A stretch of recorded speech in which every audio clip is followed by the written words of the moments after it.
Mesdames, Messieurs, bonsoir et bienvenue aux 20h de la télévision du Burkina. À la une de l'actualité ce soir, les mois internationaux suscités après la diffusion de ces manifestes d'esclavagisme en Libye a fait effet.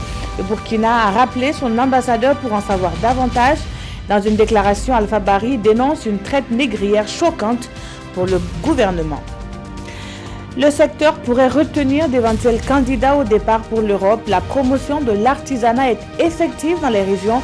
Le CIAO tient à Bobo Dioulasso en ce moment la première édition du Sahara, le salon régional de l'artisanat. Qui pour voler au secours de l'orphelinat de Zignaré? La question taraude l'esprit des encadreurs et des premiers bénéficiaires du centre dont le destin a tourné lors des événements des 30 et 31 octobre 2014. Depuis lors, les pensionnaires ont diminué de moitié et les responsables lancent un appel au secours. Bienvenue à tous. Tout d'abord, ce remerciement, les organisateurs du Salon international du textile africain sont allés dire merci au chef de l'État et pour cause, Roch-Marc Christian Kaboré soutient la 4e édition de ce salon ouvert ce week-end à Ouagadougou. Adama Guiti, Oumar Zombri. Le président du FASO, Roch-Marc Christian Kaboré, reçoit les promoteurs du CITA, le Salon international du textile africain. Accompagnés par quelques participants à la rencontre B2B du CITA, ils sont venus traduire leur reconnaissance au chef de l'État pour son soutien. De par son engagement personnel à la valorisation du textile africain, c'est une initiative qu'il a trouvée salutaire et qu'il a encouragée. Et il a appelé également tous les participants à être, que ce soit les Africains ou ceux qui viennent d'ailleurs, à être les ambassadeurs partout où ils seront de la thématique que nous voulons développer qui, au-delà du Burkina Faso, intéresse le Mali, la Côte d'Ivoire, le Sénégal, tous les producteurs du coton et également tous les promoteurs. Ces rencontres B2B ont permis de moissonner des projets qui verront bientôt leur mise en œuvre, selon Sébastien Sanon. À la primature, un économiste en reçoit un autre pour parler du PNDS. En clair, la Société Générale maintient son soutien au gouvernement burkinabé. Le directeur Afrique de l'Ouest de l'institution financière a été reçu en audience par Paul Kabatieba, compte rendu avec Jean-Eudes Bayala et Kadi Sanogo. Le directeur Afrique de l'Ouest du groupe Société Générale, chez Paul Kabatieba. Avec le chef du gouvernement, il a été question des relations bilatérales entre cette banque et le Burkina au cours de leur entretien. C'était l'occasion pour nous de renouveler notre engagement, de continuer de poursuivre notre développement au Burkina à travers divers axes, de pouvoir aussi remercier le gouvernement burkinabé de nous avoir donné le mandat pour les accompagner dans l'émission obligataire qui va sortir bientôt. Au chef du gouvernement, Ahmed El Yacoubi, a réitéré tout le soutien de son institution au Burkina pour la mise en œuvre du PNDS. Nous répondons à un certain nombre d'appels d'offres, donc nous finançons un certain nombre de projets de PNDS. Nous continuons aussi à collecter des ressources pour pouvoir financer l'économie, à ouvrir des agences ici au Burkina. Aujourd'hui, je pense que nous sommes à 22, nous comptons arriver à 25 en 2018. Et nous allons répondre à l'ensemble des appels d'offres et à l'ensemble des demandes que le gouvernement burkinabé nous fera le plaisir et l'honneur de nous adresser. Restons encore au palais de Koulouba où s'est réuni le Conseil d'orientation stratégique du programme d'urgence pour le Sahel. Devant le chef du gouvernement, des chiffres ont été avancés. On apprend ainsi que le programme va injecter plus de 190 milliards de francs CFA pour l'année 2018 d'abord dans cette donc partie du pays. Pour l'heure, 34 marchés publics ont déjà été exécutés au profit des populations du Sahel. Roger Kam, Aruna Marie. 3 mois après le lancement du programme d'urgence pour le Sahel, le Conseil d'orientation stratégique du dit programme est en session extraordinaire. Une tribune pour le comité de procéder à une auto-évaluation afin de mesurer le chemin parcouru. Au titre des acquis, plus d'une trentaine de marchés publics exécutés. Pour ce qui concerne l'état de mise en œuvre des marchés publics du programme au 30 octobre 2017, le Conseil note qu'à raison de nombreuses contraintes enregistrées, sur 199 marchés prévus d'un coût estimatif de 77,8 milliards de francs CFA, 17% sont entièrement exécutés, 51% sont en cours d'exécution avancée et 32% n'ont pas connu de démarrage pour diverses raisons. Comparativement à l'état d'avancement des marchés au 30 septembre, il y a une évolution significative des marchés exécutés qui passe de 11% à 17%. Le programme d'urgence pour le Sahel prévoit en 2018 198 milliards de francs CFA d'investissement avec un gap de financement de 32 milliards de francs CFA. Pour un meilleur cadrage du planning et des actions, il a été recommandé la poursuite de la concertation sur le projet de travail de l'année 2018. Le Conseil instruit le ministre en charge du développement d'organiser une rencontre bilan de l'exécution du programme 2017 et de présentation du projet de plan de travail 2018 aux partenaires techniques et financiers avant le 30 mars 2018. Résolution numéro 4. Le Conseil d'orientation stratégique instruit le MINEFID à proposer un mécanisme de motivation pour le personnel militaire, paramilitaire et civil affecté ou en mission dans les zones couvertes par le programme d'urgence pour le Sahel et présentant des risques sécuritaires. Dans le cadre de ce programme, il est prévu entre autres l'acquisition de matériel de sécurité, la construction d'infrastructures sanitaires et éducatives, mais aussi la réalisation de forages et de retenues d'eau. Le PUS couvre la région du Sahel et 4 communes frontalières du Nord. De jeunes personnes enchaînées, visiblement torturées et vendues aux enchères. Les images sont insupportables pour plus d'un. Depuis leur diffusion, notamment sur les réseaux sociaux, les condamnations sont unanimes, poussant les dirigeants à se prononcer. Le ministre en charge des Affaires étrangères a fait une déclaration dans laquelle Alpha Bari n'hésite pas à parler d'une traite négrière choquante. Konsun Koulibaly et Vincent Nkendrobergo nous font le point. Sortie médiatique du chef de la diplomatie burkinabé sur l'affaire de vente aux enchères de migrants noirs en terre libyenne. Après une première réaction sur la toile, Alpha Bari revient à la charge et condamne. Le choc a été chez tout le monde, population, mais également les autorités, à commencer par le chef de l'État. Et le président du Faso m'a demandé ce matin de convoquer le chargé d'affaires de l'ambassade de Libye, M. Abderrahman Kamada, ce qui a été fait pour dire toute l'indignation du gouvernement burkinabé et du peuple burkinabé, et également condamner ces images, condamner ce qui se passe en Libye et élever la protestation, la protestation la plus vive contre ces images qui appartiennent à d'autres siècles, des images de traite négrière, si on peut dire. Le début de cette affaire qui suscite l'indignation est parti d'un récent reportage sur une chaîne américaine. Mais depuis des mois, beaucoup de Burkinabés rapatriés de Libye donnaient déjà l'alerte, comme ce jeune fraîchement débarqué avril passé devant nos caméras. Signe que l'affaire est désormais prise au sérieux par les autorités burkinabées, Alpha Bari annonce le rappel de l'ambassadeur du Burkina à Tripoli. Également, le président du Faso a décidé du rappel de notre ambassadeur à Tripoli pour consultation. Il s'agit du général Abraham Traoré.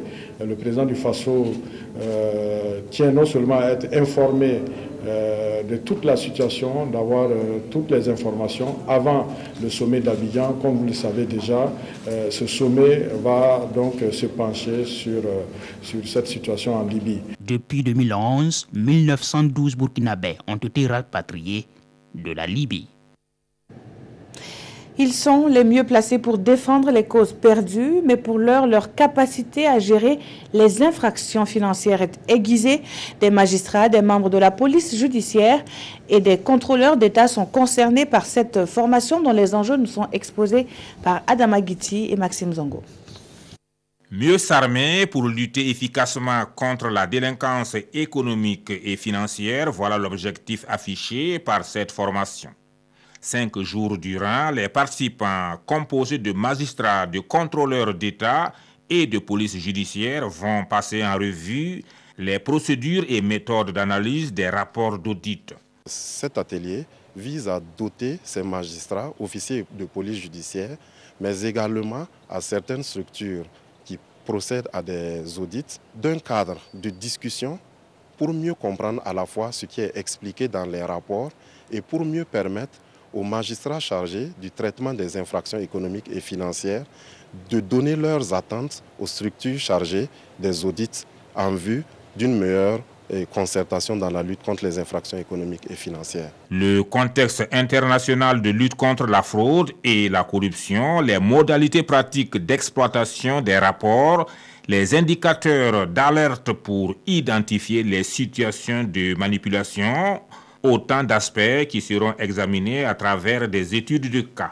Par cette initiative, le ministère en charge de la justice entend doter ses enquêteurs d'outils performants à même de déjouer les pratiques criminelles, quelle que soit leur nature. Dans la suite de ce journal, 2 corps de métier, souvent à couteau tiré, aujourd'hui réunis autour d'une même table. Les forces de sécurité et les journalistes discutent ensemble des enjeux sécuritaires au Burkina Faso. Une rencontre initiée par le ministère de la Sécurité et soutenue par l'Union européenne. Nangba Kouda, Estelle Judith Assokba. Forces de défense et de sécurité et journalistes, 2 entités appelées à travailler en synergie pour apporter leur pierre en vue de relever le défi sécuritaire auquel le Burkina Faso est confronté. Pour relever ces défis, ils devraient mettre à l'écart leurs divergences et collaborer ensemble.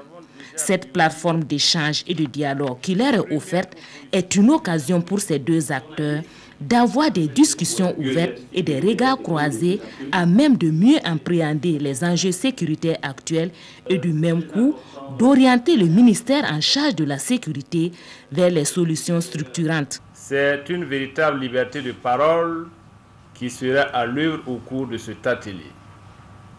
Toute chose qui devrait, au sortir de cette rencontre, vous permettre, entre autres, d'abord de faire des recommandations pour l'amélioration de la collaboration entre médias et services de communication du ministère de la Sécurité et forces de sécurité intérieure d'une part, et entre médias et forces de sécurité opérationnelle d'autre part, et ensuite de renforcer les capacités des participants en matière de traitement de l'information sécuritaire et en matière de collaboration en période de crise.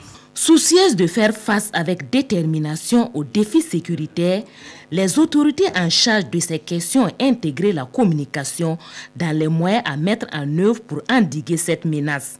Une stratégie de communication qui sera passée en revue durant ces 2 jours d'échange. Les journalistes par devoir d'informer et la sécurité aussi par devoir d'assurer la sécurité et la tranquillité des citoyens. Donc sur le terrain, il y a forcément des antagonismes qui ne sont pas des conflits en tant que tels, mais ce sont des conflits de compétences qui sont légitimes, mais on peut dépasser ces conflits de compétences pour se mettre d'accord sur un objectif commun. Cette rencontre s'inscrit dans le cadre du projet d'appui au renforcement de la sécurité intérieure au Burkina Faso et est financée par l'Union européenne.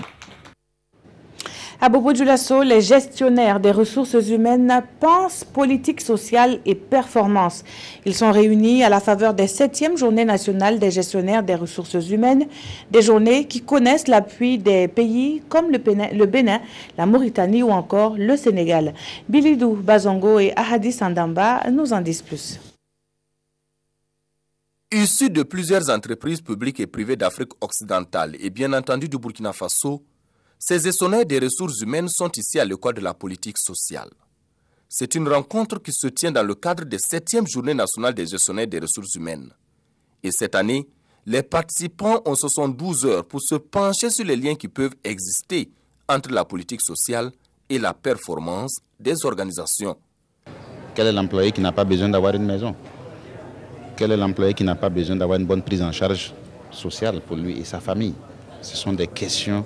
Quelle est l'entreprise qui n'a pas besoin que ses employés soient contents d'être sur leur environnement de travail? C'est ce qu'on appelle le bien-être en entreprise. Ce sont autour de ces sous-thèmes-là que nous allons débattre aujourd'hui.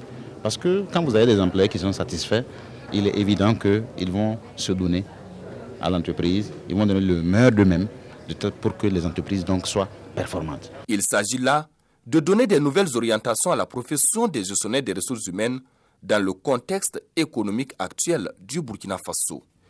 Il touche effectivement le cœur de l'axe stratégique 2 du plan national de développement économique et social, qui voudrait bien sûr qu'il y ait le développement harmonieux du capital humain ici au Faso. Et tout part donc de l'homme et tout débouche aussi sur l'homme. L'association burkinabé des gestionnaires des ressources humaines est une structure qui existe depuis une quinzaine d'années.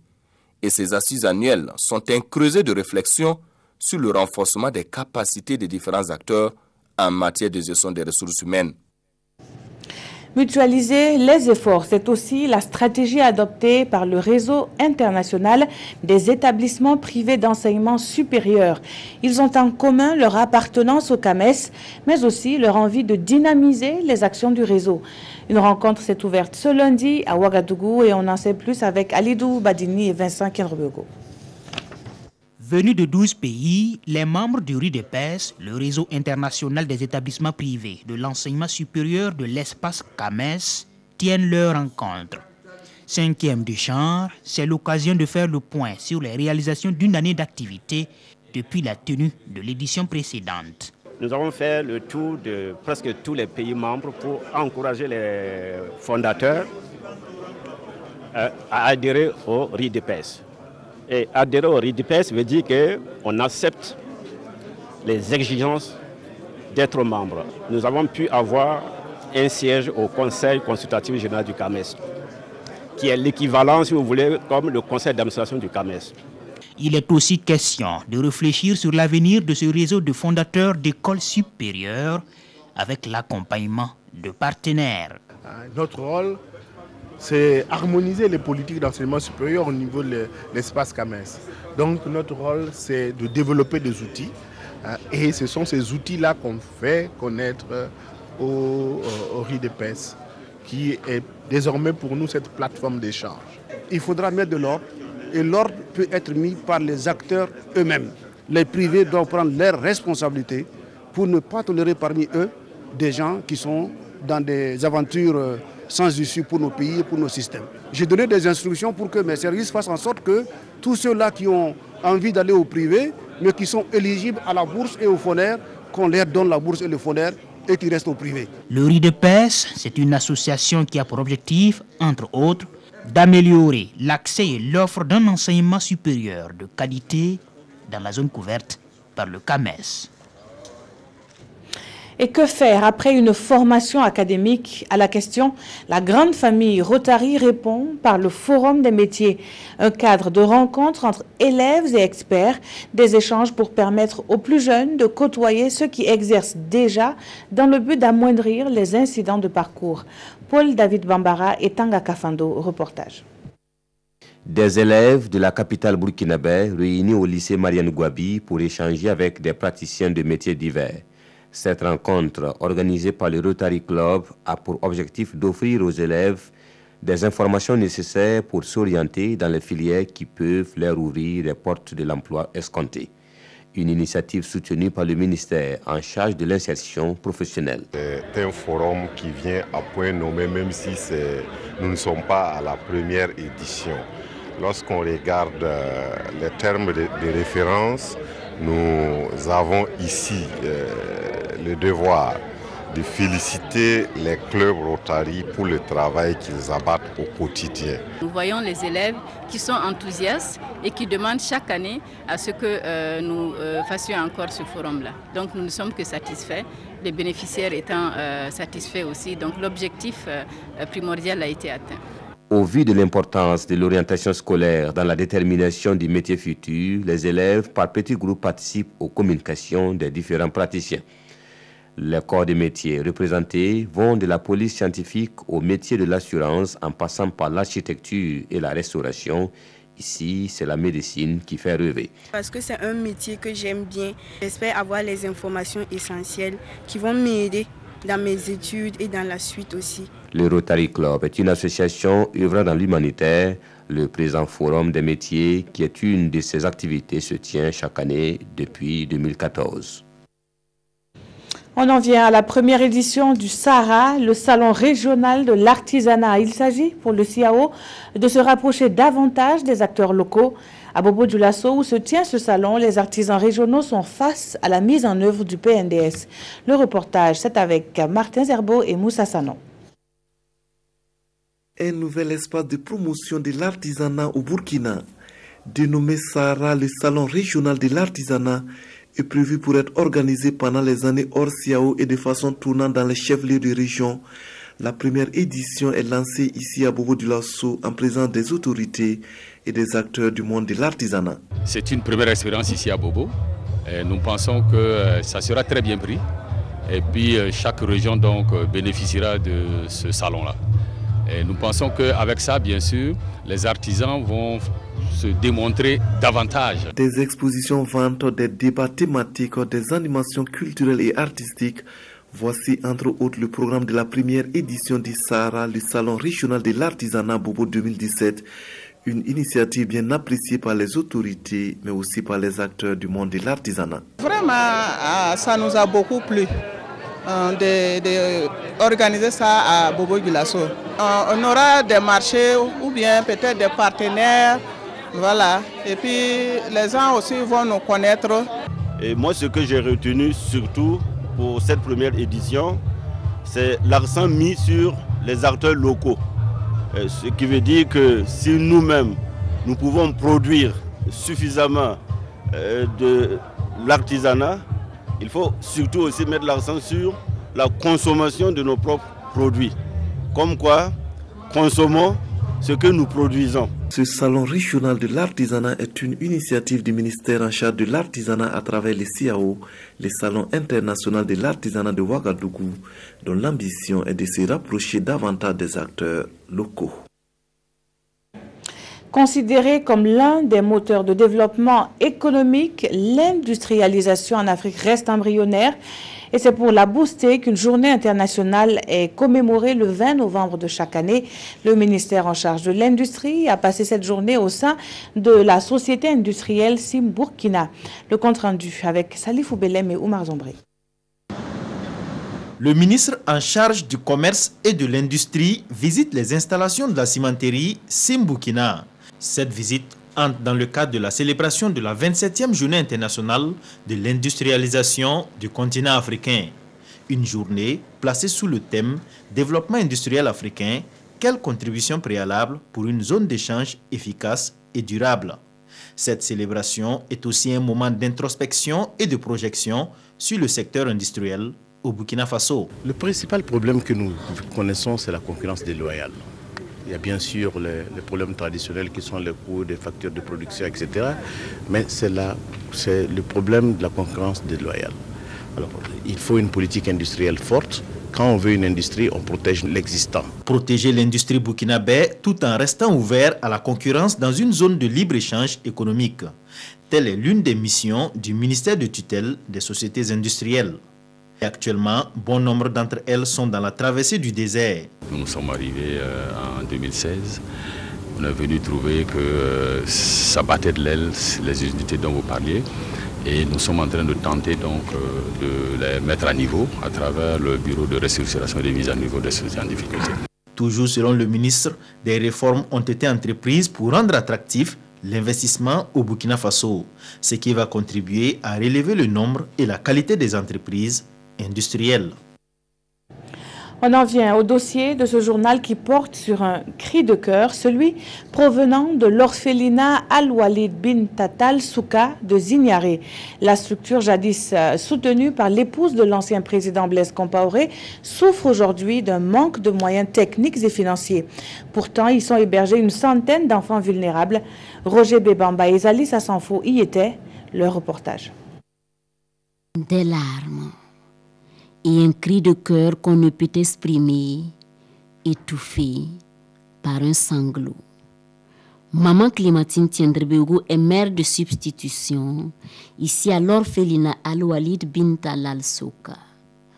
Elle a le cœur lourd de voir ses enfants qu'on remet à leurs parents ou à des tuteurs parce que le centre n'a plus les moyens financiers et techniques de prendre en charge ses enfants. Ils sont tous ici des orphelins de père et de mère.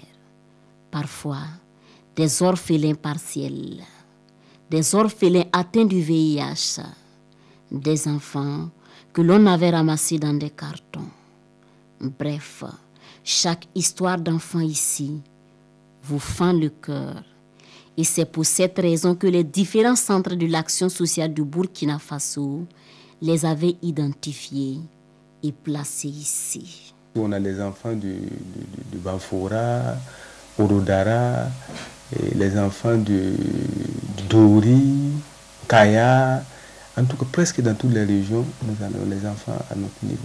À ces enfants, on avait donné une mère, la chaleur d'un foyer et l'espérance de changer le destin. La vie est bonne ici.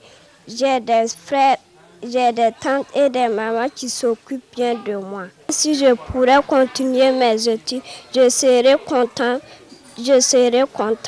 C'est un rêve presque impossible aujourd'hui. Un jour du 30 et 31 octobre 2014, le ciel s'est assombri sur leur avenir. La fondatrice ayant quitté le pays, la plupart des partenaires n'ont plus le cœur sensible. Ils ont fermé les robinets et livré ces enfants à leur triste sort. À partir de 2015, avec la situation sociopolitique que notre pays a traversée, et au sein du village, les fonds se sont raréfiés, puisqu'on avait des partenaires qui prenaient en charge certaines familles. En plus de ça, on avait la subvention du ministère de la femme, de la solidarité nationale et de la famille qui subventionnait le budget du village. Donc, avec cette situation, on avait la rupture de tous ces partenaires. Donc, ça fait que, le fait qu'on avait un projet de construire le poste primaire qui allait abriter les enfants qui allaient avoir le CEP, la première promotion en 2015, à la sortie, il n'y avait pas le poste primaire. Donc, on était obligé de remettre les enfants dans leur famille. Remettre ces enfants à leur famille, une option qui ne réussit pas à beaucoup d'entre eux. Voilà, garçon, il est avec moi. Aujourd'hui, il avait sa grand-mère, orphelin totalement, mère et père. L'enfant la souffre, qui va payer son école? Ils maigrissent. Il n'y a pas à manger à la maison. Et tous ici, en appel aux âmes sensibles. Tous ceux qui peuvent de tout mettre en œuvre, vraiment, pour nous aider, parce que, pas pour que le village ne se ferme pas. Quand ça se ferme, c'est les enfants du Burkina Faso, c'est des orphelins du Burkina Faso. Donc, si ça se ferme là, tous ces enfants-là vont devenir quoi? Ils vont repartir à la rue. Ils étaient 120 enfants au départ. Aujourd'hui, ils ne sont que 63. La fondation dit puiser dans ses dernières ressources pour sauver ce qui peut encore l'être. Mais pas pour longtemps encore. Pourtant, à la direction provinciale de l'action sociale, on croise toujours les doigts et on espère le miracle. On ne le souhaite pas. Moi, j'évite de faire sortir ce mot, mais parce que je me dis que les gens vont réagir. Les gens vont réagir parce que ce sont des enfants burkinabés qui sont dedans. L'orphelinat Al-Walid bin Talal Souka doit refermer ses portes ou non. Il faut une option. Et pour chaque option, c'est sûr, une histoire s'écrira pour ces enfants. Mais laquelle? La bonne, osons-nous espérer, Zalissa Sanfo. Au Zimbabwe, Mugabe tient toujours, mais pour combien de temps encore? Le plus vieux dirigeant au monde a royalement ignoré l'ultimatum qui le sommet donc de mettre un terme à ses 37 ans de règne. Il se trouve désormais sous la menace d'une procédure de destitution mise en route par son parti, la ZANU-PF.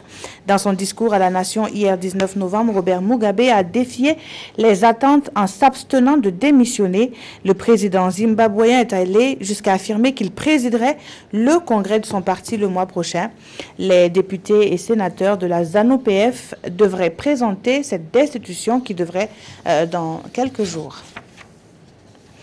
Au Kenya, Uhuru Kenyatta reste président. La Cour suprême a validé a validé donc sa réélection, du même coup rejeté les 2 recours demandant l'invalidation de l'élection présidentielle du 26 octobre dernier et organisée après l'annulation du scrutin d'août et ainsi donc validé la réélection du président sortant Uhuru Kenyatta.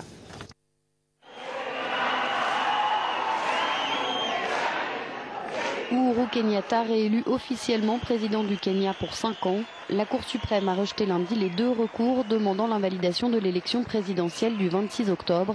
Une élection organisée après l'annulation du scrutin du mois d'août, invalidée pour cause d'irrégularité. Au mois d'octobre, Kenyatta avait remporté l'élection avec 98% des voix. Une victoire sur une faible participation de 39%, le scrutin étant boycotté par l'opposition qui estimait qu'il ne pouvait en aucun cas être libre et équitable. La Cour suprême rendra plus tard un jugement détaillé, mais sa décision signifie que Kenyatta, 56 ans au pouvoir depuis 2013, sera investi le 28 novembre. Ses partisans exultent, mais cette décision ne veut pas dire que la crise est terminée. Les violences ont fait au moins 52 morts depuis le 8 août, la plupart dans la répression brutale des manifestations de l'opposition par la police. Les journaux de ce 20 novembre rapportent le démenti du président Compaoré sur une complicité avec les djihadistes. Le tristement célèbre marché d'esclaves en Libye est aussi relayé dans les quotidiens, dont voici la lecture croisée avec Touoboum Evelyne Dabiri. Dans un communiqué transmis à la presse par le biais de ses avocats, le président de Blaise Compaoré dément tout lien avec les djihadistes sahéliens, rapporte aujourd'hui au Faso. Dans ce communiqué que publient les quotidiens, Blaise Compaoré a affirmé son attachement au Burkina, lequel attachement ne lui permet pas d'agir contre son pays. Il affirme alors dans le pays « Je ne peux accepter de lire ces derniers temps sous certaines signatures irresponsables et dévoyées par un combat politique dépassé que j'aurais pu avoir des liens coupables avec les terroristes d'Al-Qaïda au Maghreb islamique. Ceci est odieux, scandaleux, abject, tonne Blaise Compaoré. » Pourtant, informe aujourd'hui au Faso, il y a quelques jours, plusieurs photos du Mauritanien Mustapha Limam Chafi, l'ex-conseiller de Blaise Compaoré et du général Diendéré, son ex-bras droit, avaient été publiées, relançant du coup la controverse sur leur relation avec les cellules terroristes du Grand Sahel. À lire dans les parutions de ce jour l'intégralité du dit communiqué. Autre actualité de ce jour, la découverte d'un marché aux esclaves en Libye suite à la diffusion d'un reportage de CNN rappelle aujourd'hui au Faso. Compte tenu de la vidéo, des Sahariens vendus aux enchères comme des esclaves explique le pays. Choquant, révoltant, répugnant sont les réactions à travers le monde par rapport à ces comportements d'un autre siècle, car 169 ans après l'abolition officielle de l'esclavage, en plein 21e siècle, une foire aux bestiaux sur le continent, berceau de l'humanité, a de quoi révolter. C'est proprement répugnant, écrit l'observateur Palga. Autre réaction, celle de Tripoli, qui promet ouvrir une enquête, rapporte aujourd'hui au Faso. Au-delà des réactions, le pays estime qu'il faut aller au-delà des larmes de crocodile pour agir. À ce sujet, la Côte d'Ivoire compte inscrire en bonne place la question libyenne à l'ordre du jour du sommet Union africaine et Union européenne. Mais ces hordes de désespérés ainsi marchandisés ne sont-ils pas la preuve vivante de l'incapacité des dirigeants à retenir leurs compatriotes au pays, s'interroge l'observateur Palga. Merci d'avoir suivi ce journal qui s'achève. Très bonne suite de programmes sur la télévision du Burkina.